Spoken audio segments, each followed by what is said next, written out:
আজ ঐতিহাসিক বিজয় দিবস।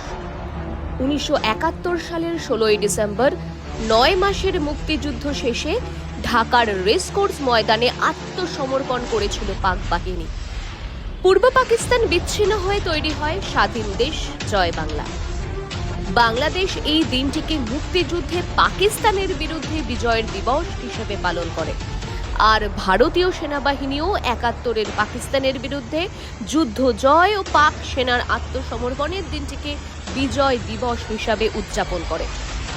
আজ কলকাতার ফোর্ট উইলিয়ামে পালিত হলো বিজয় দিবস। 54 বছর পূর্ণ হলো বিজয় দিবসে। ভারত এই দিনটিকে শ্রদ্ধার সঙ্গে স্মরণ করলেও ইউনুস কিভাবে পালন করছেন তা সকলেরই জানা।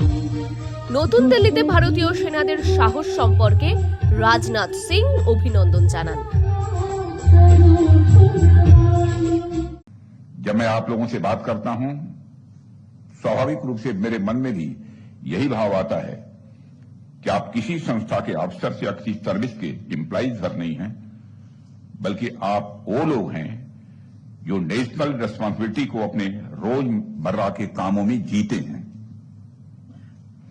आपका हर डिसीजन, आपका हर सिग्नेचर कहीं न कहीं राष्ट्र की सुरक्षा से ये जुड़ा होता है। इसलिए आज जब मैं आप सबके बीच उपस्थित हुआ हूं, तो मैं देश के लिए इंडियन डिफेंस स्टेट सर्विस यानी आईडीएस के योगदान की सराहना करता हूं। সেই সময় পাকিস্তানের রাষ্ট্রপতি ও সামরিক শাসক ছিলেন জেনারেল ইয়াহিয়া খান। খান বলেছিলেন, 30 লক্ষ বাঙালিকে হত্যা করো, তখন দেখবে বাকিরা আমাদের হাত চাটবে। সেই পরিকল্পনা মতোই 25শে মার্চ রাতে পাকিস্তানি সেনাবাহিনী অপারেশন সার্চলাইট আরম্ভ করে। পাকিস্তানি হানাদার বাহিনীর বর্বরতায় 30 লক্ষ বাঙালি মারা যায়, 2 লক্ষ নারী ধর্ষিত হয় এবং 1 কোটি মানুষ বাস্তুচ্যুত হয়। যুদ্ধের সময় সংঘটিত এই যৌন হিংসাকে আধুনিক ইতিহাসে গণধর্ষণের সবচেয়ে বড় ঘটনা বলা হয়। প্রায় 1 কোটি মানুষ বাংলাদেশ থেকে পালিয়ে আসে ভারতে। সে সময় এই লোকেরা পশ্চিমবঙ্গ, ত্রিপুরা ও অসমের মতো এলাকায় আশ্রয় নিয়েছিল। ভারত সেই দিন ঢাল হয়ে দাঁড়িয়েছিল। वह महज जमीन का टुकड़ा भर नहीं है, बल्कि हमारे डिफेंस मैकेनिज्म की एक बुनियाद है। और साथियों, यह संगठन अपने आप में एक लीगेसी इंस्टीट्यूशन है, एक परंपरा है, एक संस्कार है, एक ऐसा सतत प्रवाह है जो कई पीढ़ियों से राष्ट्र की सेवा करता आ रहा है। आपका संगठन जितना पुराना है, उतनी ही गहरी इसकी जड़ें हैं और उतनी ही व्यापक इसकी छाया है, जो समय समय पर देश की जरूरतों के अनुसार यह फैलती रहती है। তৎকালীন প্রধানমন্ত্রী ইন্দিরা গান্ধীর নির্দেশে ভারতীয় সেনাবাহিনী অংশ নিয়েছিল মুক্তিযুদ্ধে। ভারতের দাপটে 13 দিনের মধ্যেই অস্ত্র নামিয়ে রাখতে বাধ্য হয় পাকিস্তানি বাহিনী। 1971 সালের 16 ডিসেম্বর ঘড়ির কাঁটায় তখন 4:31 ঢাকার রেসকোর্স ময়দানে আনুষ্ঠানিকভাবে ভারতের কাছে আত্মসমর্পণ করছেন পাকিস্তানের 93,000 পাক ফৌজ। তবে আজকের কোটা বিরোধী রাজাকাররা সব ভুলে গিয়েছেন।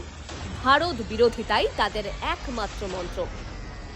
परिस्थितियां बदली, रोल्स बदले, रिस्पॉन्सिबिलिटीज बदली, नए चैलेंजेज आए, लेकिन इसका मूल स्वभाव वही रहा, discipline, service and unwavering commitment to the nation.